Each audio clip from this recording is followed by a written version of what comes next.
안녕하세요. 네, 만나서 반갑습니다. 여러분들과 생리학, 생화학을 앞으로 같이 공부해 나갈 김지연입니다. 자, 우리가 올해 이제 있을 48회 영양사 시험을 대비해서 이제 첫 시간 생리학, 생화학 수업을 시작을 하는데요. 앞으로 이 생리학, 생화학 수업이 어떻게 진행이 되고 어떤 공부를 하게 될지 처음 오리엔테이션을 통해서 간단히 좀 소개를 드릴게요. 자, 이제 보면은 여러분들도 다 알고 계시듯이 과목이 이래요. 10과목이나 됩니다. 그래서 영양사 시험이 위생사보다 훨씬 과목 수가 좀 많은 게 좀 그 특징이에요. 그래서 보면 우리 1교시, 2교시로 나눠져 있는데요. 여기 생리학, 생화학은 1교시에 다 이렇게 포함되어 있죠. 영양학과 생화학, 그 다음에 식사요법 및 생리학. 그래서 이 생화학이나 생리학이라는 과목은 가장 기본이 되는 바탕 과목이라 생각하시면 돼요. 영양학을 공부하기 위해서 생화학을 같이 공부해야 되고요. 식사요법을 공부하기 위해서 바탕으로 생리학을 해두지 않으면요. 식사요법의 질병을 이해하기가 되게 힘들어요. 왜냐면 기본적인 명칭을 공부하고 이 각각의 기관들의 기능을 공부하는 게 생리학이다 보니까 생리학이 제대로 되어 있지 않으면 식사요법을 또 진행하기가 힘듭니다. 자, 그래서 가장 이렇게 기본이 되는 과목이다라고 생각을 해주시면 될 것 같은데요. 자, 그래서 영양학, 생화학 60문항 60점이고요. 각 1점당 해가지고 그 다음에 영양교육식사요법 생리학 해서 60점. 그 다음에 식품학, 조리원리 합쳐서 40점. 그 다음에 급식, 위생, 관계법규 이렇게 3과목 합쳐서 60점. 총 220문항, 220점 만점입니다. 근데 여러분 이게 이렇게 되어 있는데 우리가 보통 모든 과목이 옛날에는 이제 가락 과목이 정해져 있었지만 지금은 모든 과목이 다 가락이라고 생각하시면 돼요. 그래서 이 각 과목 다 기본 40% 이상은 맞아야지 합격할 수 있어요. 최소 40% 이상이라 보시면 돼요. 그래서 최소 40% 이상을 맞아야지 합격을 하실 수가 있죠. 그래서 얘 각각 24점, 나머지는 다 60점이니까 24점이고, 요 식품학 및 조리원리만 40점이니까 16점 이상을 획득하시면 되는데, 근데 요거 다 맞아. 이렇게 딱 이 과락 딱 최하 점수를 맞아가지고는 합격을 또 하실 수가 없어요. 우리가 보면은 전체 점수에서는요 60% 이상을 맞아야지 합격을 해요. 그래서 과락 다 최소 24점, 24점, 16점, 24점 이상에다가 그 다음에 전체 총합 점수가 132점 이상을 맞아야지 합격을 하실 수가 있죠. 그러니까 우리가 좀 자신 있는 과목이 있고 좀 자신이 없는 과목이 있잖아요. 그럼 자신 없는 과목은 최소한 과락 수준 이상이면 되고요. 자신 있는 과목에서는 좀 더 높은 배점을 받아야지만 여러분들이 합격하실 수 있다라고 보시면 돼요. 그 다음에 여러분 또 시간도 한번 확인해 보세요. 우리가 보통 1교시가 120문항이거든요. 120문항에다가 그 다음에 문제를 다 풀고 또 뭐도 작성하셔야 돼요? 답안도 작성해야 되는데 시험 시간은 얼마밖에 안 돼요? 100분. 자, 얘도 마찬가지. 100문항인데 이 100문항을 다 읽고 또 답안을 작성해야 되는데 보니까 시간이 85분밖에 안 돼요. 근데 이렇게 배당이 됐다는 소리는 충분히 그 시간 내에 하실 수가 있다는 소리예요. 그래서 문제가 예전보다 훨씬, 예전엔 되게 긴 문제들이 많았거든요. 근데 요즘에는 문제들이 되게 짧아요. 문제들이 짧고 알면 바로 답을 찾을 수 있는 중하 정도 수준의 문제가 많이 출제되다 보니까요. 여러분들이 충분히 공부를 하시면 여러분들이 이 시간 내에 문제를 모두 다 풀고 답안을 작성하실 만한 충분한 시간이 된다라고 보시면 될 것 같아요. 자, 그래서 이렇게 우리가 문항 이렇게 구성이 되어 있고 우리가 이렇게 해야지 합격할 수 있다라고 보시면 되는데요. 근데 여러분 너무 또 내가 자신 없는 과목 많아. 나 생화학에도 자신 없고 나 영양학에도 자신 없고 식사요법에도 자신 없고 급식에도 자신이 없어. 식품학도 잘 모르겠어. 그런데 의외로 과락 때문에 떨어지는, 각 과목의 과락 때문에 떨어지는 경우는 극히 드물어요. 그러니까 우리가 이걸 다 거의 기본적으로 거의 합격자들의 대다수는 40% 이상을 맞는다라고 보시면 돼요. 그리고 그럼 대다수 떨어지는 건 뭐 때문에 떨어지냐면요. 요거요. 총합 점수가 132점이 되지 않아서 떨어지는 경우가 거의 대다수라고 생각하시면 됩니다.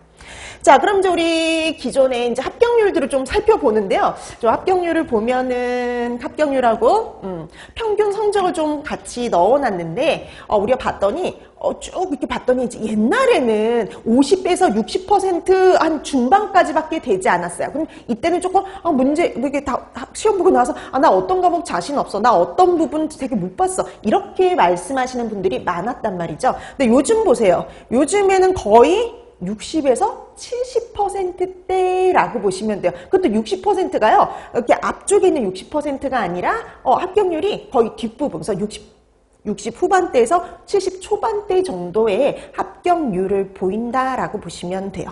근데 유난히 요때 가장 뭐 했냐면요. 합격률이 제일 낮았죠. 몇 프로밖에 안 돼요? 54.9%. 그러니까 우리가 100명이 보면 55명만 합격, 그러니까 45명은 떨어졌다라고 보시면 돼요. 그래서 이때는 조금 합격률이 낮죠. 그리고 평균 성적도 어때요? 좀 낮다라고 보시면 돼요. 이럴 때 이제 좀 어려웠다 이런 말이 나오게 되는 거죠. 그래서 그 이례적인 43회를 제외하고는 거의 비슷한 수준의 합격률을 요즘은 보이고 있다라고 보시면 될 것 같아요. 그래서 이제 뭐 그 평균 성적도 거의 비슷해요. 그래서 지금 46회까지 이제 그 평균 성적이나 이런 것들이 분석이 되어 있는데 봤더니 거의 비슷비슷하다. 그래서 난이도라든지, 그러니까 난이도는 거의 중하가 가장 많고요. 상의 문제는 극히 드물고요. 보통 중하 수준의 문제가 출제가 되고, 그다음에 합격률은 거의 60대 후반에서 70 정도. 근데 간혹 이렇게 43회처럼 이런 식으로 나올 가능성도 있으니까 참고하시라고 이렇게 말씀을 드리는 거고요. 그다음에 46회 때 합격률이 67.2%였잖아요. 이때 떨어진 사람 중에 과락 때문에 떨어진 사람은 단 3명이었어요. 단 3명만 과락 때문에 떨어지고요. 40%가 안 돼서 떨어졌고요. 나머지는 다 점수가 132점이 안 돼서 다 떨어진 경우로 보시면 돼요. 자, 그래서 여러분들이 너무 과락에, 각 과목의 과락에 너무 신경 쓰실 필요는 없어요. 그래서 최소한 이거 이상을 맞을 여러분들이 충분히 이제 학원 수업을 열심히 잘 수강을 하시고 따라오시면 과락으로 떨어질 일도 없고, 총 점수가 132점이 안 돼서 떨어질 일도 없다라고 보시면 돼요. 그래서 여러분들이 어떻게 공부하시면 되는지 방향도 제시해드리고요. 어떻게 공부를 해야 되고 어떤 거 위주로 공부해야 되는지 앞으로 설명을 드릴 겁니다. 자, 그래서 역대 이렇게 합격률과 평균 성적이 이렇다라고 보시면 될 것 같아요. 자, 그 중에 이제 우리가 생리학인데요. 난 이 생리학 과목이 되게 애매해요. 옛날에는 조금 더 이제 이게 바뀌기 전에는 20문항이 출제가 됐지만, 지금은 딸랑 2문제에서 많게는 6문제까지 정도 출제가 됩니다. 그러니까 이게 출제자에 따라서 정말 천차만별이라 보시면 돼요. 그래서 생리학 및 식사요법이잖아요. 식사요법, 그러니까 작년 같은 경우에도 딸랑 2문제인데 식사요법을 강조하다 보면 다 식사요법 문제예요. 다 어떤 질병이 어떤 식품을 먹어야 되느냐, 이런 종류의 문제가 거의 대다수 정말 나왔고요. 작년에 딸랑 생리학 문제는 2문제가량 출제가 됐어요. 그러면 이걸 그런데 우리가 따로 공부해야 돼? 공부해야 돼요. 뭐 때문에 공부해야 되냐면 식사요법이요. 그래서 여러분 식사요법 시간에 질명 설명하고 그걸 어떻게 식사를 처리할 건지를 설명하는데도 너무 시간이 벅차기 때문에 기본적으로 생리학이 바탕에 깔려 있어야 되거든요. 그래서 그 시간에는 기본적인 용어, 기관에 대한 어떤 기능, 이런 거에 대한 설명을 하기에는 시간이 부족합니다. 그래서 여러분들이 식사요법을 하기 위해서 생리학을 공부한다라고 생각을 해주시면 돼요. 자, 그래서 많게는 6문제까지도 간혹 출제가 되기도 하니까요. 여러분들이 여기서 반드시 공부해야 될 것들이 있긴 하단 말이죠. 그래서 기본적인 명칭, 얘네들이 하는 기능, 이런 것들, 기본 용어, 이런 것들은 반드시 알아두셔야 돼요. 그래서 당연히 생리학 문제를 위해서도기도 하긴 하지만 식사요법을 하기 위해서도 반드시 필요한 과정이다라고 생각해 주시면 될 것 같습니다. 자, 근데 여러분들이 주로 이렇게 나왔던 부분을 보면은 다 앞쪽이죠. 그래서 제일 중요한 파트는 생리학 시험 문제를 위해서는, 생리학 시험 문제를 위해서는 이 세 파트가 제일 중요하다라고 보시면 돼요. 소화기계, 순환계, 그리고 비뇨기계. 얘네들은 반드시 봐야 되는 거. 그 다음에 간혹 나오기도 하고, 앞으로 여러분들이 식사요법을 공부하기 위해서 혈액이나 혈액이나 내분비계와 관련된 내용들도 좀 받을 필요가 있다라고 생각을 해주시면 될 것 같습니다. 그 중에서도 소화기계는 5문제 이상 나올 적에는요, 항상 2문제가 출제가 된다라고 보시면 돼요. 그 다음에 이 소화기계 다음으로 중요한 파트가 바로 비뇨기계. 그래서 비뇨기계도 간혹 2문제가량. 그리고 이렇게 딸랑 2문제 나올 때도요, 이 비뇨기계에서는 항상 시험 문제가 출제가 돼요. 기본적으로. 자, 그래서 항상 이렇게 보면 제일 중요한 건 요 세 가지는 반드시 중요한 파트. 그 다음에 그 외에도 혈액이나 내분비계까지 기본적인 용어들, 하는 기능들은 봐둘 필요가 있다라고 생각을 해주시면 될 것 같습니다. 자, 그러면 이제 우리가 생리학은 이렇게 해서 이제 공부할 것들을 하나씩 이제 정리해 드릴 건데, 이제 앞쪽들이 조금 더 중요하다라고 생각을 해주시면 될 것 같아요. 자, 그래서 오늘 오늘 그 책 받으셨죠? 책에 보면 앞에 차례가 있어요. 그쵸? 그래서 차례에도 딱 보면은 우리 지금 출제 경량에 맞춰서 여러분들이 책을 정리해 놓은 거예요. 그래서 우리 여러분들이 학교 다닐 때 교재에 보면 생리학 책 되게 두껍잖아요. 근데 옛날엔 그걸 다 공부를 했어야 됐다면 지금은 훨씬 간소화 좀 됐습니다. 그래서 반드시 이제 봐야 될 소화기계, 순환계, 비뇨기계, 거기다 혈액, 내분비계가 있죠. 근데 일장에 전혀 관련 없는 게 하나 나와 있죠. 인체의 구성. 이거는 중요한 게 아니라, 우리가 앞으로 생리학을 이런 것들을 공부할 거예요. 생리학 과목이 이런 거예요. 라고 설명하는 파트라고 생각을 하시면 될 것 같아요. 자, 그래서 여러분들이 1페이지 펴보시면, 자, 1페이지를 펴보시면 인체의 구성에 대해서 좀 설명을 해놓고 있죠. 그래서 여기에서는 얘가 이렇게 구성이 되는구나. 생리학이 이런 과목이구나. 이렇게 감을 잡아두시면 됩니다. 자, 우리가 생명체를 구성하는 가장 기본이 되는 단위가 있어요. 그러니까 사람도 마찬가지죠. 우리 인체를 구성하는 가장 기본이 되는 단위가 바로 뭐냐면 세포라고 보시면 돼요. 얘가 가장 구조적, 기능적 기본 단위가 됩니다. 그럼 이런 세포들이 모여요. 자, 형태라든지 아니면 기능이 같은 애들끼리 모여요. 모양이 이렇게 비슷하거나 아니면 기능이 비슷한 애들끼리 모입니다. 형태나 기능이 비슷한 애들끼리 모여서 뭘 만드냐? 우리만의 조직을 만든다. 이렇게 보시면 돼요. 조직. 자, 근데 이런 조직에는 또 여러 가지 조직이 있어요. 자, 첫 번째 어떤 조직이 있느냐? 상피 조직이 있습니다. 여러분, 상피 조직이 이렇게 생각하면 돼요. 우리 피부 같은데. 겉에를 둘러싸고 있는 가장 바깥에 있는 조직을 상피 조직 이렇게 얘기를 하고요. 그 다음에 두 번째 결합 조직이라는 게 있어요. 여러분 우리 교재 한번 보실래요? 결합 조직은 조금 이렇게 바로 이렇게 와닿지가 않죠. 단어가. 이 결합 조직은 뭐냐면은요, 조직과 기관 사이를 채운다든지 연결시켜주는 조직이라고 보시면 돼요. 콜라겐, 엘라스틴, 뼈, 연골. 근데 여러분 여기 누가 있어요? 혈액이 있어요. 여러분 혈액은 생각해보면요, 혈관이라는 것을 뭐예요? 채우고 있잖아요. 이런 거 어떤 곳을 채우고 있거나 연결하는 이런 조직을 결합 조직이라고 얘기를 합니다. 그래서 혈액은 알고 보면 결합 조직이에요. 자, 그 다음에 또 세 번째 있는 거 근육 조직. 말 그대로 근육을 구성하는 조직이 근육 조직이죠. 근데 여러분 여기에서는 단어를 알고 가셔야 돼요. 이 단어 앞으로 계속적으로 나올 거거든요. 우리 소화기계 할 때도 나오고 심장 할 때도 나올 텐데요. 불수의근과 수의근이라는 단어, 요거 구분해 두시면 돼요. 여러분 불수의근은 이런 의미입니다. 불수의근, 내 마음대로 내 의지대로 움직일 수 없는 근육을 가지고 불수의근 이렇게 얘기를 해요. 그러니까 단어의 의미를 파악해 두시면 돼요. 그래서 말씀드렸죠. 생리학이 정말 기본은 기본 용어들을 알아두는 거, 명칭을 알아두는 거, 그걸 기본으로 삼으시면 됩니다. 그래서 불수의근 하면요, 내 마음대로 움직일 수 없는 근육 이렇게 보시면 돼요. 그럼 반대로 수의근은 어떨까요? 내 마음대로 움직일 수 있는 근육 이렇게 생각하시면 돼요. 그래서 내 의지대로 움직일 수 있는 근육은 수의근이라고 얘기를 하죠. 그럼 여러분 한번 생각해 보세요. 여러분의 팔다리에 붙어있는 근육은 불수의근일까요? 수의근일까요? 그렇죠. 수의근이에요. 그러니까 내 마음대로 여러분들이 팔다리를 움직일 수 있죠. 그럼 이런 애들은 수의근 이렇게 보시면 됩니다. 자, 그래서 이렇게 보시면 돼요. 그럼 여러분 심장에 있는 근육도 생각해 보세요. 여러분 심장도 근육이거든요. 그럼 여러분 심장에 있는 근육은 수의근일까요? 불수의근일까요? 네, 불수의근. 그렇죠. 내가 의지대로 움직이는 게 아니라 얘가 스스로 알아서 움직이고 있는 거잖아요. 이런 애들은 불수의근 이렇게 얘기하죠. 그래서 이 단어의 의미 파악하는 정도 해두시면 됩니다.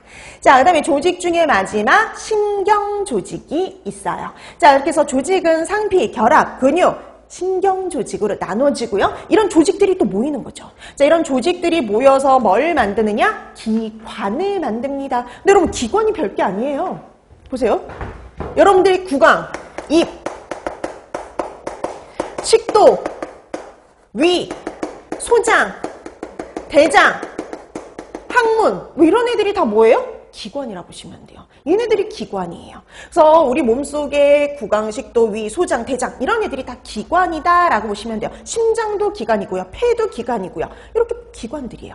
근데 여러분 잘 보세요. 구강, 입, 식도, 위, 소장, 대장은요. 다 같은 역할을 하는 기관이거든요. 다 얘네들 뭐와 관련된 역할을 해요? 소화, 그쵸? 이런 소화와 관련된 기능을 하는 애들, 같은 기능을 하는 기관들을 묶어서 우리가 개라고 얘기를 하고요. 그 다음에 이렇게 지금처럼 소화와 관련된 기능을 하는, 역할을 하는 기관들을 묶어서 우리가 소화기, 개 이렇게 얘기를 하는 거죠. 그래서 우리 몸체에는 소화기계를 비롯해서 순환기계, 호흡기계, 비뇨기계, 근육계, 신경계, 내분비계, 생식기계 이런 걸로 구성이 되어 있고요. 이게 모여서 사람의 신체를 구성한다 라고 보시면 돼요. 그래서 생리학에서 공부하는 게 우리 몸을 구성하는 기관, 이 기관들의 역할을 공부하는 게 바로 생리학이다. 이렇게 이렇게 생각하시면 되는 거예요. 근데 옛날엔 이걸 다 공부했어야 됐어요. 옛날엔 이걸 다 공부했어야 됐지만 이제는 우리가 요 앞에 있는 거 위주로 해서 호흡기계 빼고 우리 앞에 있는 거 위주로 해서 공부를 해두시면 된다라고 보시면 되겠습니다.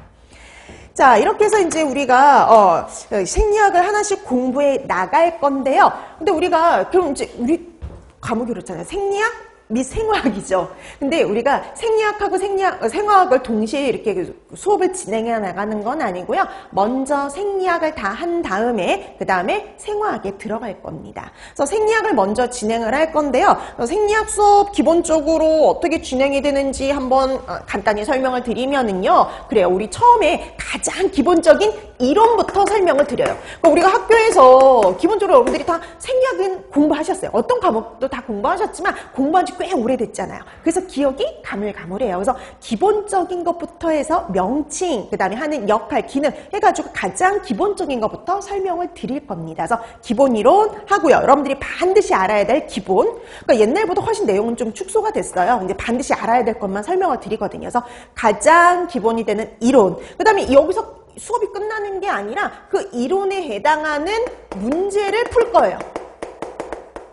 그럼 여러분 생각 한번 해보세요. 한번 들었죠? 그 다음에 중요한 거 써보기도 하고 대답도 하면서 여러분들이 기억을 각인을 시켰잖아요. 근데 이걸 또 문제를 통해서 또 다시 한번 보게 되면요. 어떻게 문제가 나올지 응용도 하실 수 있고 다시 한번 복습을 할 수도 있기 때문에 여러분들이 그 시간에 완벽하게 기억은 못해 가더라도 중요한 내용이라든지 이런 것들은요. 다 머릿속에 남아있을 수가 있어요. 그래서 여러분들이 되도록이면 수업 시간에 집중해서 들어주시면 좋고요. 그 다음에 여기서 끝나는 게 아니라 여러분들이 가셔서 반드시 해야 될 게 있어요. 복습. 여러분 예습은 필요하지 않습니다. 예습은 굳이 할 필요도 없고 하실 필요도 없어요. 지금은 가장 중요한 건 복습이라고 보시면 될 것 같아요. 그래서 여러분들이 집에 가셔서 그날 한 내용은 되도록이면 그날 복습해 주세요. 왜냐면 나중에 시간이 지나서 공부를 하면요. 기억이 또 가물가물하니까 처음 공부하는 거 거의 비슷해요. 그래서 시간이 되게 오래 걸린다면 그날 한 내용을 그날 가서 복습하면요. 가장 짧은 시간에 복습이 가능합니다. 그래서 되도록이면 그날 한 내용은 그날 복습하기. 근데 여기서 끝나는 게 아니라 여러분들이 복습할 기회를 다시 한번 공부할 기회를 한 번 더 드려요. 다음 시간부터는 프린트물이 나갑니다. 수업 자료 프린트물이 날아가는데요. 지난 시간에 했던 내용의 문제라고 보시면 돼요. 복습 문제. 여러분들이 풀어볼 수 있는 복습 문제 프린트를 나눠드릴 거예요. 보통 10문제에서 한 20문제 그 사이에 구성되어 있기 때문에요. 여러분들이 조금 일찍 나오셔서 문제를 미리 풀어두시면 좋을 것 같아요. 되도록이면 책 보지 말고 내가 아는 대로 한번 풀어보시는 거죠. 그래서 다시 한번 지난 시간에 했던 내용 복습하면서 그리고 문제의 경향이라든지 이때 나눠드리는 정말 문제들은요. 다 시험 문제의 유형과 거의 유사한 형태의 문제들을 나눠드리니까요. 여러분들이 반드시 스스로 풀어보고 그다음에 부족한 부분을 찾아보고 잘못 알고 있는 부분을 확인하는 시간으로 가지시면 좋겠죠. 자, 이렇게 해서 이렇게 3단계로 수업이 진행이 되면서요. 여러분들이 수업을 제대로 활용하신다면 여러분들이 충분히 좋은 성적으로요. 합격하실 수가 있어요. 그래서 여러분들이 최소한 기본적인 것들을 이렇게 수업 진행하는 것들을 그러니까 그대로 활용을 좀 충분히 좀 활용을 해주시면 좋을 것 같습니다. 자, 그럼 오늘은 첫 시간이니까요. 이제 하나씩 진행을 하는데 우리 첫 시간에 제일 먼저 첫 번째 나와 있는 게 바로 수학이겠죠. 그래서 우리가 제일 중요해요. 지금 현재에서는 이 생리학에서 제일 중요하다고 볼 수 있는 소화기계부터 진행을 합니다.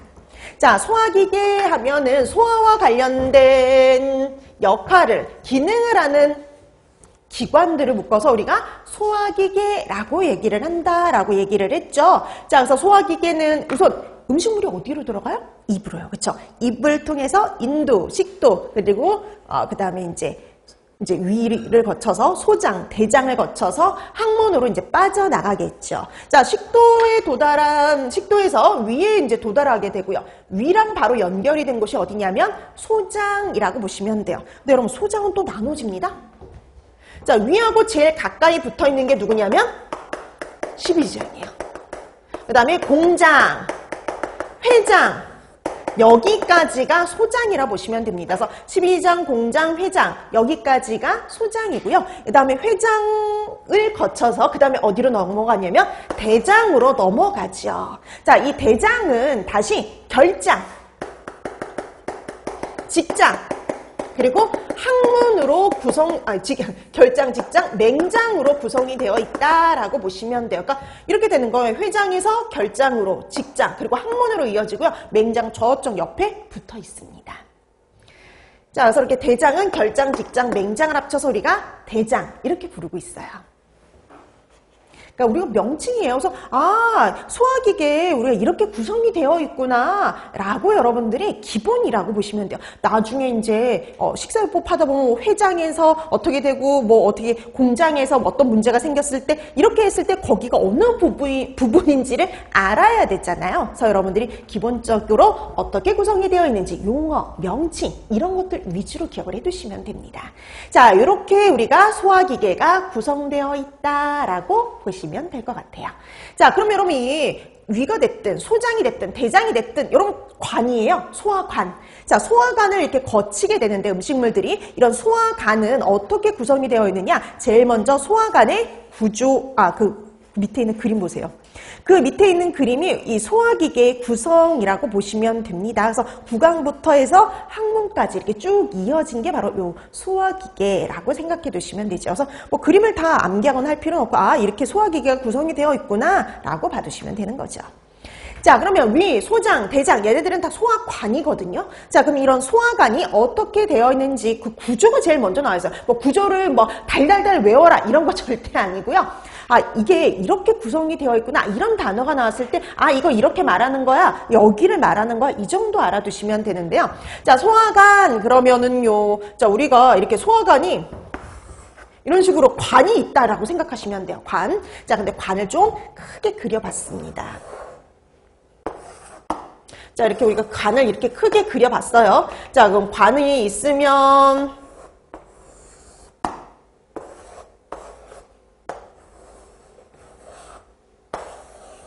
그럼 여기가 이제 겉에 있는 층들이라고 보시면 돼요. 그러니까 우리가 왜 관이 있고 그 바깥을 이제 둘러싸고 있는 층들이 있죠. 근데 층들을 보면은 여러 층으로 나눠져 있어요. 자, 그래서 여기 음식물이 통과하는 요 관이라고 했을 때 가장 안쪽에 있는 애를 뭐라고 그러냐면 점막층이라고 얘기를 하고요. 그 다음에 바로 여기 위에를 점막 하층이라고 얘기를 해요. 그 다음에 여기가 이제 뭐냐면 근육층이요. 그럼 우리가 보통 근육층이 움직이기 때문에 바로 뭐가 되느냐면 이 근육층들이 움직이기 때문에 소화관들이 움직인다라고 보시면 돼요. 그 다음에 가장 바깥에 둘러싸고 있는 게 장막층이라고 보시면 됩니다. 그럼 점막층에서 보통 소화액이나 이런 것들이 분비가 되어서 점막층, 점막하층, 근육층, 장막층 이렇게 4개의 층으로 구성되어 있다라고 보시면 되고요. 여기도 근육이 있기 때문에 소화관이 어때요? 움직일 수가 있다라고 보시면 되는 겁니다. 자, 그래서 이렇게 우리가 봤더니 층들이 이렇게 나눠져 있어요. 근데 그 층들을 여러분들이 뭐 달달달 외우실 필요 없고 이런 단어가 나왔을 때 이렇게 층이 4개로 나눠져 있구나 이 정도 파악해 두시면 충분합니다. 자, 그럼 이제 중요한 건 이제 여기서 그 다음부터 이제 시작이죠. 자, 그럼 이런 소화관이 근육잖아요. 그럼 얘도 뭐 할 수 있어요? 움직일 수 있어요. 그럼 누구의 영향을 받아서 움직이느냐? 바로 신경과 호르몬의 영향을 받아서요. 자, 그래서 신경과 호르몬의 영향을 받는데요. 그게 이제 정리가 되어 있습니다. 자, 그래서 신경과 그 다음에 호르몬의 도움을 받아서 움직이게 되는데 그런 소화관의 신경 지배와 호르몬에 관련된 걸 정리해 놨어요. 먼저 신경과 관련해서. 그럼 우리가 기본적으로 신경의 지배를 받게 돼요. 근육들은 다 기본적으로 신경의 지배를 받는데 소화가 관련된 중추신경이 있어요. 뇌가 있어요. 뇌의 일부가 소화와 연관이 있습니다. 그럼 뇌의 어느 부위가 뇌하고 척수에는 배변 중추가 있어요, 우선. 그래서 우리 왜 화장실 가는 것과 관련된 중추 있잖아요. 요거는 척수에 존재해요. 뇌가 아니라. 자, 근데 여기 두 가지가 있어요. 뇌와 뇌에 존재하는 소화와 관련된 중추가 있습니다. 연화. 그러니까 여러분들이 음식물을 넘긴다든지 구토한다든지 타액, 침이 분비되는 것과 관련된 중추. 요건 어디에 있느냐? 연수라는 곳에 존재해요. 연수. 그래서 뇌의 연수라는 부위에 소화와 관련된 이런 중추들이 있습니다. 연화중추, 구토중추, 타액분비 중추들이 있어요. 자, 그 다음에 식욕을 조절하는 중추도 있어요. 그래서 여러분들이 위장관이 비면 배고프다 이렇게 느끼죠? 그게 바로 섭취중추의 역할이에요. 근데 반대로 여러분들이 위장관이 꽉 차게 되면 배부르다 이거 느끼는 거죠. 그것도 신경의 영향을 받는 겁니다. 그래서 내가 이렇게 위장관이 꽉 차면 배부르다 느끼는 거 포만중추예요. 그럼 한번 생각해 보세요. 포만중추가 망가졌어요. 아무리 먹어도 배가 고프지? 배가 부르지? 않은 거예요. 그런 섭취, 포만, 식욕을 조절하는 중추는 어디에 있느냐? 시상 하부에 존재해요. 그래서 이렇게 연수, 시상하부에 있는 이런 중추들이 소화와 관련 있더라라고 보시면 되는 겁니다. 그래서 섭취, 먹는 것과 관련된 중추, 연수하고 시상하부에 있어요. 자, 근데 얘네들은 이렇게 이런 것들을 관련하는 중추들하면 직접적인 영향을 주는 애들이 있어요. 소화관에 직접적인 영향을 주는 애들. 여러분, 소화관들, 위, 소장, 대장 내 마음대로 움직일 수 있어요? 없어요? 없죠. 우리가 그런 애들을 불수의근이라고 얘기를 하고요. 이런 불수의근들은 어떤 신경의 지배를 받아서 움직이냐면요. 바로 자율신경의 지배를 받아요. 이제 앞으로 계속 나올 애들이에요. 소화기계, 순환기계 이런 데서 계속 비뇨기계에서 계속 나옵니다. 모든 다 기본적으로 우리 내장기관들은 다 불수의근이거든요. 내 마음대로 움직일 수 없잖아요. 그렇기 때문에 다 자율신경의 지배를 받아요. 근데 여러분 자율신경은 딱 두 개입니다. 교감, 부교감 딱 두 개가 있어요. 근데 여러분 이 교감하고 부교감은요. 하나가 촉진이면 반대로 하나는 억제, 반대라고 보시면 돼요. 그럼 소화와 관련해서 촉진은 누가 하느냐? 부교감 신경이 합니다. 자, 부교감 신경이 촉진을 하고요. 그럼 반대로 교감은 뭐 할까요? 억제. 그럼 이거예요. 위운동 촉진하는 거 누구냐면 부교감 신경. 위운동 억제하는 거 누구냐? 교감 신경. 이렇게 되는 겁니다. 자, 그래서 소화관의 운동, 소화액의 분비를 촉진하는 건 부교감 신경. 근데 반대로 억제, 그럼 뭘까요? 교감. 이렇게 보시면 돼요. 그쵸? 자, 그럼 우리 왜 소장의 운동 촉진한다? 그러면 소장의 운동을 촉진하는 신경, 그럼 당연히 누굴까요? 부교감 신경. 이렇게 되는 겁니다. 그래서 무조건 소화와 관련해서 촉진하면 부교감, 이렇게 기억을 해두시면 될 것 같아요. 자, 이렇게 해서 우리가 소화관이 이렇게 신경의 지배를 받는다라고 보시면 되고요. 부교감하고 교감은요, 계속 오늘 뒤에서도 계속 나올 거니까요. 여러분들이 한번 정확하게 기억해 두시면 좋습니다. 자, 그 다음에 이제 또 이 소화관에 영향을 주는 것 중에 또 대표적인 애가 누구냐? 호르몬이라고 보시면 돼요. 자, 그래서 두 번째, 소화관과 관련된 호르몬 보도록 할게요. 자, 소화와 관련된 호르몬 하면은요, 거기 지금 표에 이렇게 정리가 됐죠. 총 6가지잖아요? 근데 그 중에서도 그 앞에 있는 4가지가 특히 더 중요하다라고 볼 수가 있어요. 자, 그럼 여러분 호르몬 같은 경우에는 지금 보면은 뭐 위에서 12지장에서 뭐 거긴 또 소장에서 이렇게 분비가 되잖아요. 그럼 분비가 되어가지고 관을 통해서 절대 운반이 되지 않습니다. 관을 통해서 운반되지 않고요. 얘네들은 혈액을 통해서 운반이 돼요. 그래서 항상 소화관에는 호르몬이 존재하지 않아요. 그럼 소화관에 호르몬이 존재하잖아요. 소화돼 버립니다. 소화되기 때문에 기본적인 호르몬들은 기본적으로 다 혈액을 통해서 운반이 됩니다. 자, 그럼 하나씩 갈게요.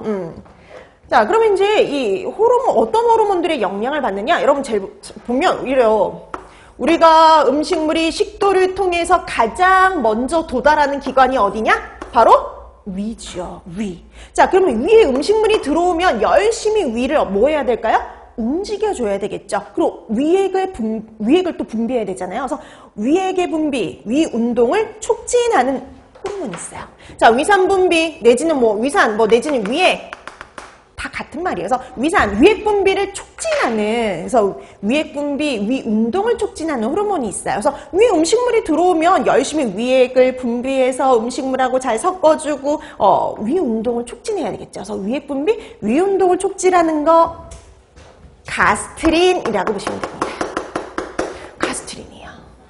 자, 그래서 위에 있는 쥐세포에서 분비가 되어서 위에 있는 쥐세포에서 분비되는 요 가스트린이요. 바로 위운동, 위액 분비를 촉진하는 호르몬이다라고 보시면 됩니다. 얘도 최근에도 나왔어요. 그래서 여러분 이 호르몬과 관련된 거는 특히 중요하다라고 보시면 돼요. 되게 중요해요. 잊을만은 한 번씩 나오는 시험 문제라고 생각해 주시면 됩니다. 그래서 거기에 있는 것들은 반드시 꼭 기억을 해 두셔야 돼요. 자, 그래서 최근에도 시험 문제에 출제가 됐었어요. 자, 근데 여러분 거기 책에 보니까 이 가스트린 위에 음식물이 들어왔을 때도 분비가 자극이 되지만 미주신경에 의해서도 자극이 된다 그랬죠. 또 우리 보통 아까 기억나시죠? 뭔가를 촉진하는 촉진하는 신경은 누구라고 했어요? 부교감. 그쵸? 그러면 이 미주신경이라는 건요, 부교감 신경이라는 거예요. 그래서 우리가 이 위 소화기계 쪽에 있는 부교감 신경을 미주신경이라고 얘기하기도 합니다. 자, 그래서 미주신경 하면 이거 부교감 신경이야 이렇게 알아두시면 돼요. 자, 그 다음에 그러면 이제 여기 위액 분비하고 위 운동 열심히 했어요. 근데 여러분 위라는 것이 되게 어때요? 작아요. 그쵸? 뭐 길지가 않는 기관이다 보니까 그 다음으로 바로 12지장으로 넘어가게 되면은 제대로 소화도 안 되고 넘어갈 수가 있잖아요. 그래서 충분히 위에 머물 수 있도록 해줘야 될 필요가 있겠죠. 그래서 정반대로 위 배출을 억제하는 호르몬이 존재합니다. 얘를 가지고 우리가 뭐라 그러느냐? 엔테로가스트론. 그래서 앞에 있는 4인방 중에서요, 중요도가 제일 떨어지는 애예요. 그래서 앞에 있는 요 4가지 중에 가장 좀 중요도가 떨어진다라고 볼 수가 있어요. 자, 그래서 위배출, 위운동을 억제해서요, 좀 더 오랫동안 위에 머무를 수 있도록 도와주는 호르몬이라고 보시면 돼요. 근데 이거는 위에서 분비가 안 돼요. 위에서 분비되는 게 아니라 어디서 분비돼요? 12지장. 그쵸? 그래서 여러분, 근데 다 묶어두시면 돼요. 그 다음부터는 다 12지장에서 분비되는 호르몬들입니다.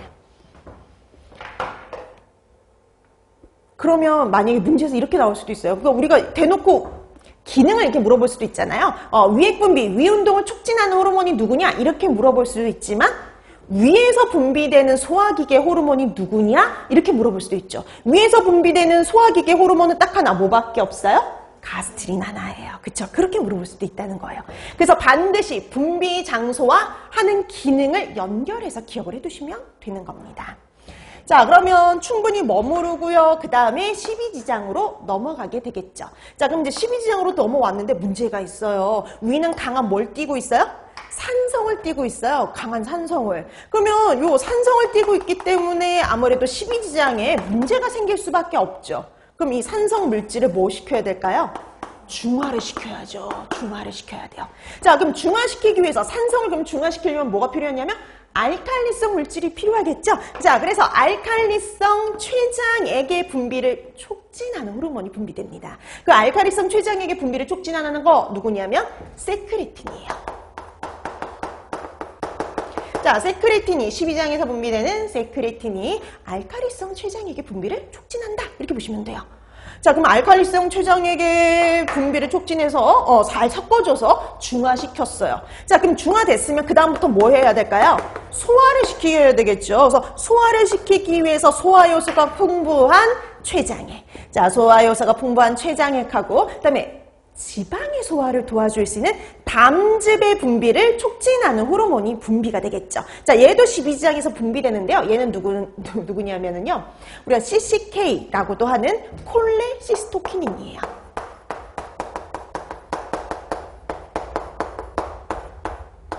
그래서 우리가 CCK라고도 하고요. 콜레시스토키닌 이렇게 얘기를 하죠. 그래서 췌장액과 담즙의 분비를 촉진한다라고 보시면 됩니다. 근데 여러분 이게 또 이렇게 표현이 돼요. 여러분 담즙이 보관되는 장소가 있거든요. 우리가 보통 담즙이 어디에 담겨 있을까요?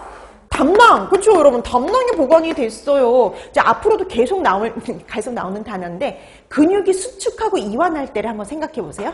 근육이 수축한다. 이렇게 꽉 눌러준다고 생각하시면 돼요. 자, 이렇게 수축이 되면 담낭에 있던 담즙이 밖으로 나오게 됩니다.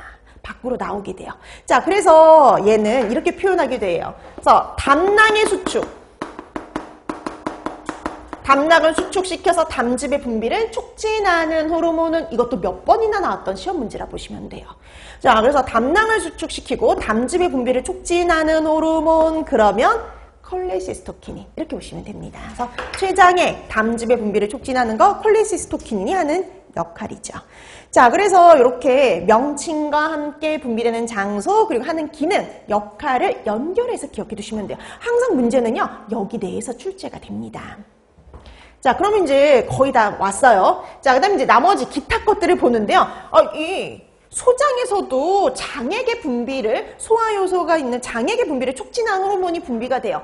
엔테로크리닌이라는 호르몬이 분비가 돼가지고요. 장액의 분비를 促진합니다. 그러면 충분히 다 뭐가 됐냐면 소화가 다 끝났어요. 그럼 소화된 다음에 그 다음에 뭐 해야 될까요?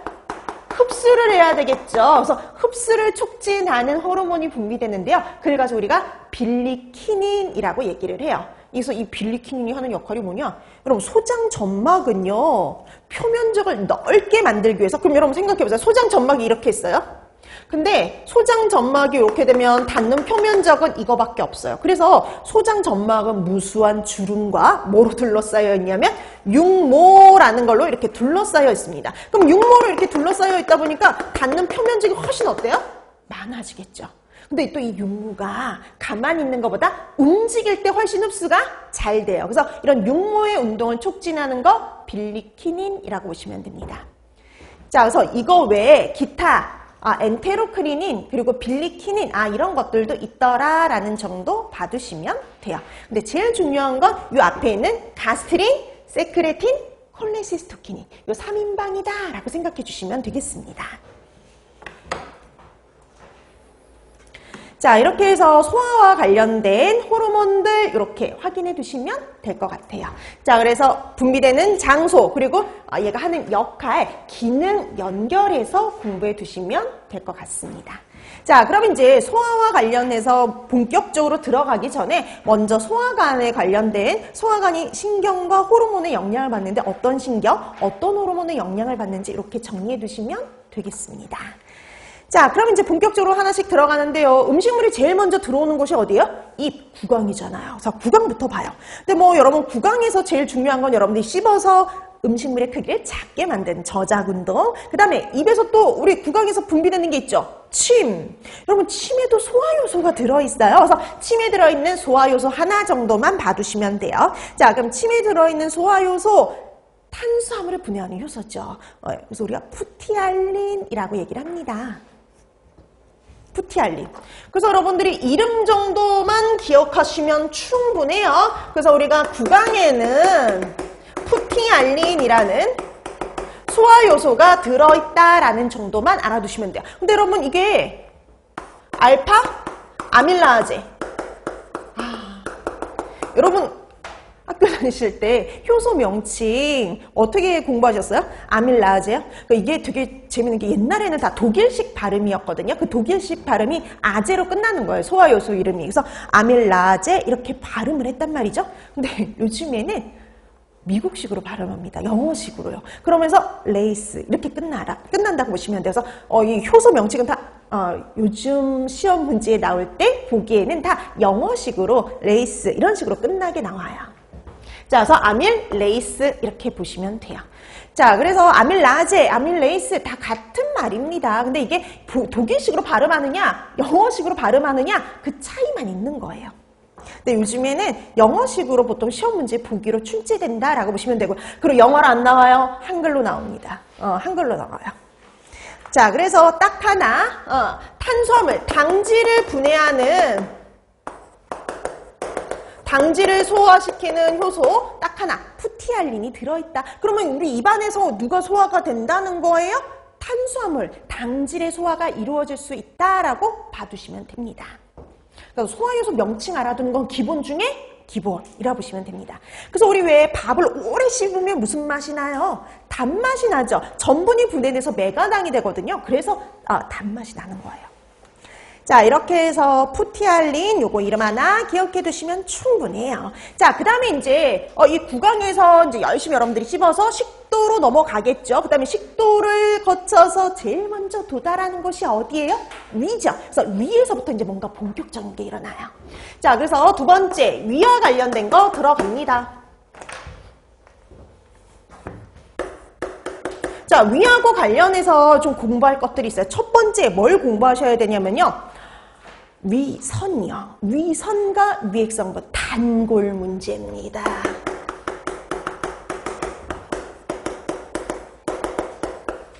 단골 문제를 보시면 돼요. 단골 문제. 그래서 우리가 얘는 정말 빼놓고 볼 수 없는 정말 단골 문제예요. 잊을만 하면 정말 자주 나오는 5문제 나올 때 거의 끊임없이 출제되는 파트 중에 하나가 위액과 위선과 위액 성분이라고 보시면 됩니다. 자주 나왔던 파트라고 보시면 될 것 같아요.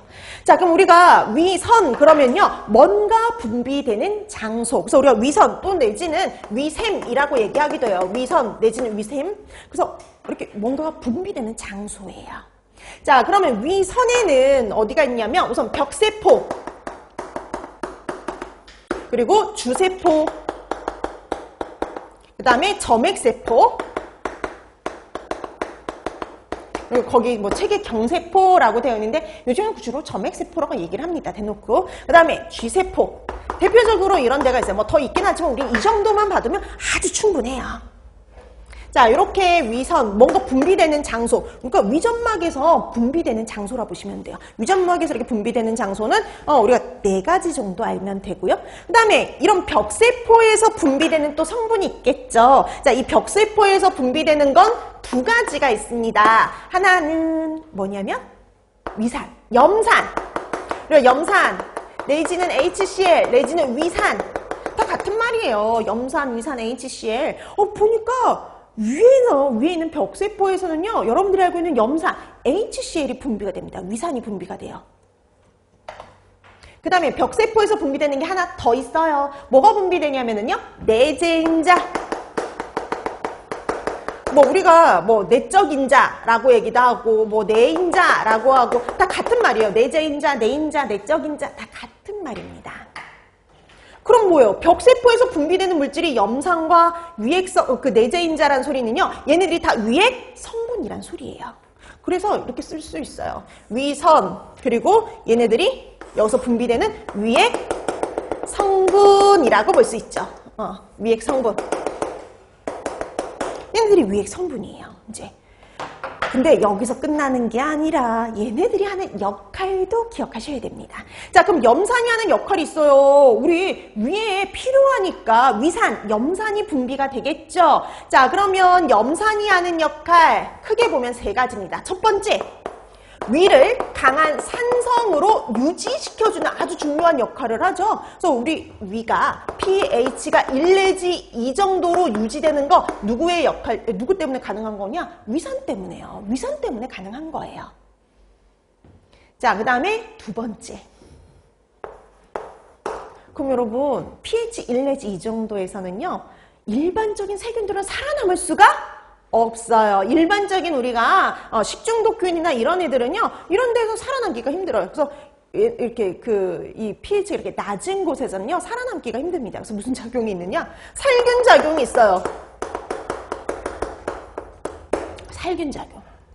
그래서 되게 우리가 맨날 이렇게 식중독이나 이런 걸 병에 걸리지 않는 거는 또 위에 또 이런 역할 때문이기도 합니다. 그래서 살균, 균을 죽이는 살균 작용도 있어요. 강한 산성을 띠고 있기 때문에. 자, 그 다음에 세 번째, 얘가 가장 중요한데요. 펩시노겐. 프로레닌. 우리 앞으로 이런 말 자주 나올 거예요. 뒤에 노겐이 붙었거나 그 다음에 앞에 프로가 붙는 애들. 자, 그래서 우리가 뒤에 노겐으로 끝난다든지 앞에 프로 이렇게 붙는 애들이 종종 나올 겁니다. 그럼 얘네들은요, 아직 활성화되지 않은 애들 이렇게 보시면 돼요. 아직 활성화 안 된 애들. 아직 능력이 없는 애들 이렇게 보시면 돼요. 자, 이렇게 펩시노겐, 프로레닌처럼 뒤에 노겐으로 끝나거나 앞에 프로가 붙으면 앞으로 이런 단어들 정말 생리학, 생화학 이런 데 영양학 이런 데서 되게 많이 나올 거예요. 그럼 이런 것들이 앞이나 뒤에 붙어 있으면 아직 활성화되지 않은 상태, 아직 능력이 없는 상태라고 기억을 해두시면 돼요. 아직 능력이 없는 상태예요. 자, 이렇게 능력이 없는 펩시노겐, 프로레닌을요, 펩신, 레닌으로 활성화시켜주는 거 누구의 작용이냐? 염산, 위산의 작용이다 라고 보시면 돼요. 그래서 프로레닌을 레닌으로, 펩시노겐을 펩신으로 활성화시켜주는 거 바로 위산의 작용이에요. 그럼 레닌 있잖아요. 얘가 바로 음료 효소예요. 얘도 위에 있는 효소인데요. 우유를 응고시키는 효소라고 보시면 돼요. 우유를 응고시키는 레닌을 이렇게 활성화시키는 게 바로 위산, 염산의 기능이다 라고 보시면 돼요. 자, 그래서 여러분 벽세포에서 분비되는 염산 아주 중요한 기능을 하고 있거든요. 그래서 염산의 기능 이렇게 세 가지 기억해 두시면 됩니다. 자, 그 다음에 내재인자 이렇게 나와 있죠. 내재인자가 하는 역할 되게 중요한 역할을 하죠. 비타민 B12의 흡수를 도와주는 역할을 해요. 그래서 여러분 벽세포에서 내재인자가 제대로 분비가 안 되면요, 빈혈이 나타날 수 있어요. 빈혈이. 여러분 비타민 B12가 부족하면 악성 빈혈이거든요. 비타민 B12가 부족하면 악성 빈혈이에요. 제대로 혈액이 적혈구가 만들어질 수가 없기 때문에 악성 빈혈이 됩니다. 그래서 비타민 B12 흡수를 도와주는 내재인자가 바로 어디서요? 위에 있는 벽세포에서 분비가 돼요. 자, 그 다음에 주세포 나오죠. 자, 주세포에서 분비되는 거 펩시노겐. 근데 이 펩시노겐은 아직 활성화되지 않은 상태로 분비가 되는데 이게 누구에 의해서 활성화되는 거예요? 위산, 그렇죠? 염산, 얘에 의해서 활성화되는 거예요. 그럼 여러분, 활성화된 펩신이 하는 역할이 뭐냐? 단백질의 소화예요. 단백질을 소화, 분해시키는 역할을 담당한다라고 보시면 돼요. 그래서 여러분, 단백질 소화 요소 명칭이 뭐예요? 펩시노겐, 펩신입니다. 자, 그 다음에 점액세포에서는 말 그대로 점액을 분비해요. 점액, 뮤신 같은 점액을 분비를 합니다. 근데 여러분 이 뮤신, 점액이 하는 되게 중요한 역할이 있어요. 중요한 역할. 이런 뮤신 같은 경우에는요, 얘네들이 하는 역할은 뭐냐면요, 위 점막을 보호하는 역할이에요. 위 점막을 보호해줘요. 그러니까 우리 위가 강력한 산성을 띠고 있잖아요. 강력한 산성을 띠고 있으니까 이 위산으로부터, 그 다음에 단백질 소화 요소인 펩신으로부터요, 위 점막을 보호해주는 역할을 담당한다라고 보시면 됩니다. 자, 그 다음에 마지막 주세포 나옵니다. 그럼 얘네들 다 위액에 들어있는 위액 성분이에요. 자, 그 다음에 마지막 주세포. 그럼 주세포에서 분비되는 거 벌써 아까 앞에서 했었어요. 호르몬 할 때. 그럼 주세포, 위에 있는 주세포에서 누가 분비된다 그랬냐면 가스트린이라고 얘기했죠. 근데 여러분 이 가스트린이 하는 되게 중요한 역할이 바로 위액 분비, 위운동, 요거 촉진하는 역할이었죠. 근데 이건 벌써 했던 겁니다. 근데 그럼 여기서 중요한 게 뭐냐면요, 이 가스트린이라는 애는 위액 성분이 아니라는 거. 얘는 위액 성분이 아니에요. 여러분 호르몬은 절대 소화관에 존재할 수가 없어요. 소화관에 존재하지 않습니다. 얘는 소화관에 존재하는 게 아니라 그냥 위 자체에 영향을 미치는 거지. 이 소화관에는 절대 존재할 수 없어요. 자, 그래서 위액 성분은 어디까지예요? 여기까지예요. 여기까지입니다. 여기 위에 있는 애들이 위액 성분이라고 보시면 돼요. 여기 위에 있는 애들이 위액 성분이에요. 자, 이 밑에 있는 가스트린은 절대 위액에 존재할 수 없어요. 소화관 내에 존재하지 않습니다. 근데 여러분, 여기가 제일 포인트예요. 제일 시험 많이 나와요. 그래서 위에서 주로 시험 문제 나온다? 그럼 여기입니다. 그래서 이 제일 중요한 파트. 자, 그래서 위선과 위액 성분은요, 위에서 제일 중요한 파트라고 봐두시면 될 것 같아요. 제일 중요해요.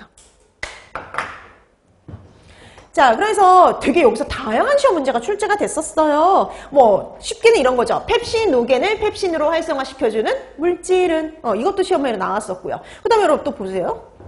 염산이 분비되는 장소는, 위산이 분비되는 장소는, 위산은 어디서 분비돼요? 벽세포.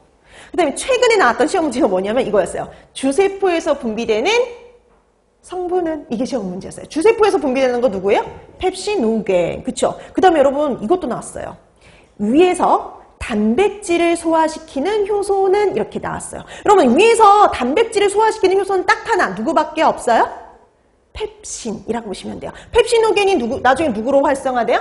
펩신으로 활성화되면 단백질을 소화시키죠. 자, 그래서 위에서 단백질을 소화시키는 효소, 그럼 딱 하나, 누구밖에 없다? 펩신. 그 다음에 이것도 나왔어요.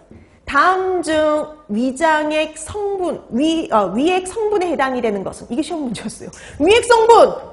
여기 내에서 보기가 있는 거죠. 그래서 여러분 여기 있는 애들이 다 위액 성분이 되는 겁니다. 염산, 내재인자, 펩신오겐, 펩신 이런 애들이 다 위액 성분이 되는 거죠. 그래서 위액 성분인 거 아닌 거 이렇게 구분하는 문제도 다 최근에 나왔던 시험 문제들이라 보시면 돼요. 그럼 다 여기 있는 내용들을 알면 다 풀 수 있는 문제들 이렇게 보시면 됩니다. 그래서 제일 중요한 파트가 바로 여기에요. 자, 그래서 위선과 거기서 분비되는 물질 그리고 얘네들이 하는 뭐예요? 역할, 기능 이렇게 연결해 두시면 됩니다. 그래서 제일 중요한 부분, 이 부분 이렇게 정리해 두시면 될 것 같아요. 자, 그 다음에 이제 두 번째, 위액이 어떻게 분비가 되느냐? 위액 분비와 관련된 거. 자, 요거는 그냥 간단히만 볼 거예요. 위액 분비. 자, 위액이 분비되는 건 뇌상, 위상, 장상 세 가지가 존재를 하는데 이런 거예요. 여러분들이 음식 냄새를 맡았어요. 그럼 여러분 음식 냄새 이렇게 맡으면 입에 뭐가 고여요? 침이 고이죠. 그럼 여러분들이 입에서 침이 고일 때 위액도 분비돼요. 되게 신기하죠. 그러니까 우리가 음식물을 눈으로 보거나 그 다음에 냄새를 맡거나 입에 이렇게 있을 때 위액이 벌써 분비돼서 준비를 끝내놓고 있어요. 자, 이런 식으로 이렇게 그 뇌가 작용해서 신경이 작용해서 위액이 분비되는 걸 뇌상 이렇게 얘기를 합니다. 그 다음에 여러분 음식물이 위에 들어오잖아요. 음식물이 위에 들어올 때도 위액이 분비가 돼요. 그걸 가지고는 위상. 그 다음에 음식물이 장에 들어갔을 때 우리가 소장에 도달했을 때도요 위액이 분비돼요. 그걸 장상이라고 얘기합니다. 그럼 이거예요. 장상보다는 위상, 위상보다는 뇌상일 때 가장 많이 분비가 돼요. 그러니까 우리가 아직 먹기 전에 준비가 끝난다라고 보시면 돼요. 그래서 뇌상의 형태로 제일 많이 분비가 되고요. 그 다음에 위상, 장상의 순서입니다. 자, 그 다음에 두 번째, 위액 분비와 관련된 분비 조절. 위액 분비를 조절하는 거. 그래서 여러분 위액 분비를 조절하는 건 촉진하는 애가 있고 억제하는 애가 있어요. 그래서 좀 따지자면은 이거는 하나 정도. 그러니까 기본적으로 누가 위액 분비를 촉진하고 누가 위액 분비를 억제하는지 구분하는 정도로 해두시면 되는데요. 자, 위액 분비를 촉진한다. 여러분 촉진하는 신경하면 당연히 누구일까요? 부교감 이렇게 보시면 돼요. 부교감 신경입니다. 근데 여러분 이 신경에서는요, 신경 말단에서는 신경의 흥분을 전달하는 신경 전달 물질이 분비가 되는데요. 부교감 신경 말단에서 분비가 되는 건 여러분 이름 많이 들어보셨을 거예요. 아세틸콜린이에요. 그래서 부교감 신경 내지는 아세틸콜린이 촉진한다라고 보시면 돼요. 자, 그 다음에 그럼 여러분들이 또 있어요? 호르몬 중에 여러분들이 알고 있는 호르몬 중에 위액 분비를 촉진하는 호르몬이 있었죠. 걔가 바로 누구였어요? 그렇죠. 가스트린. 알고 있는 가스트린. 자, 그 다음에 그 외에 촉진하는 거에는요, 히스타민. 히스타민. 히스타민도 위액 분비를 촉진해요. 그 외에 여러분들이 그 외에 음식물에 들어있는 칼슘 그리고 카페인 이런 애들이 또 위액 분비를 촉진합니다. 그래서 여러분 빈속에 우리가 커피 마시면 속 쓰리잖아요. 위액 분비가 과다해서 생기는 거예요. 그 다음에 여러분 위궤양 환자에게 절대 빈속에 우유를 먹게 해서는 안 되죠. 왜냐면 여러분 우유가 흰색이다 보니까 왠지 위를 코팅해 줄 것 같잖아요. 근데 전혀 아니죠. 그 우유에는 누가 풍부하게 들어있어요? 칼슘. 그렇죠? 칼슘이 많이 들어있기 때문에 얘네들이 칼슘이 위를 자극해서 위액 분비를 오히려 촉진하기 때문에 위궤양이 더 심해질 수 있죠. 자, 그래서 칼슘, 카페인도 위액 분비를 촉진한다 라고 추가적으로 봐두시면 돼요. 반대로 억제하는 건 뭐였을까요? 교감신경. 그쵸? 하나가 촉진이면 하나는 반대로 억제죠. 교감은 억제. 이렇게 기억을 해두시면 됩니다. 자, 이렇게 해서 우리가 촉진하는 애, 억제하는 애 구분하는 정도 요거 해주시면 된다라고 보시면 돼요. 자, 이렇게 해서 위선과 위액 분비와 관련된 내용들을 이렇게 정리해 두시면 될 것 같습니다. 자, 그 다음에 이제 그 위 운동하고 위 배출이 나오는데요. 여기서부터는 조금 쉬고 나서 들어가도록 할게요.